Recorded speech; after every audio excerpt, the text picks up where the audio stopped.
बी तुम्ही भरपूर काम केलं, ते कशा पद्धतीने केले?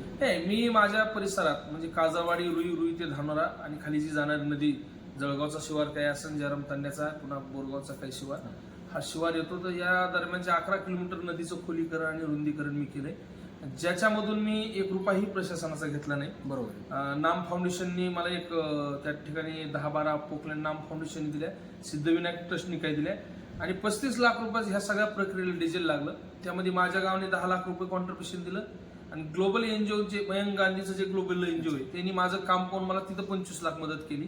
अशा पद्धतीने खोलीकरण रुंदीकरण झालंय, जेणेकरून माझ्या ह्या परिसरातील शेतकरीची शेती ही बागायती झाली. बरोबर. त्यामुळे शेतकरी सुखावला. शेतीला पूरक लोकांना तुम्ही पाणी पोहोचलं, परिसरामध्ये तुमचा नेटवर्क आहे, प्रत्येक गावामध्ये तुमचं कसं संघटन आहे? 2001 पासून मी सक्रिय राजकारणात आहे. म्हणजे तब्बल गेली 24 वर्ष 25 वर्ष झालं असेल मी लोकांमध्ये. प्रत्येक गावातले किमान 100 युवक वयोवृद्ध लोक असतील माझ्या व्यक्तिशा परिचयाचे. सर्कलमध्येच नाही, तालुक्यात असं गाव नाही की ज्या गावात माझ्या परिचयाचा मित्र परिवार आता मी कुणाच्या मदतीला पडून, असं तालुक्यामध्ये गाव नाही.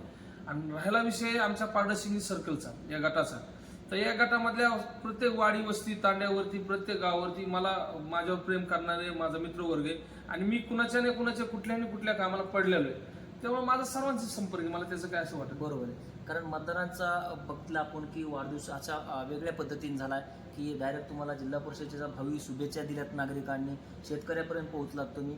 परंतु आगामी निवडणुकीमध्ये महायुतीकडून तिकीट घेणार आहेत तुम्ही, भैयासाहेबांच्या जवळचे विश्वास म्हणून तुमच्याकडे बघितलं जात आहे. तर ग्रामीण भागामध्ये अजून तुम्ही कशा पद्धतीने शेतकऱ्यांसाठी काय मुद्दे मांडणार आहे? एक बघा, आता मी रेशीम शेतीच्या माध्यमातून जिल्हा नव्हे महाराष्ट्रभर नव्हे तर देशभर माझ्या गावाचं नाव लिहिलं. माझा पॅटर्नचा अनुकरण करून माझ्या गावालगत असणारे, समजा माझ्या ग्रामपंचायतीच्या अंतर्गतलं काजळवाडी असेल, माझ्या गावाच्या जवळचं असेल धानोरा असेल, या ठिकाणी जळगाव असेल, डिग्रज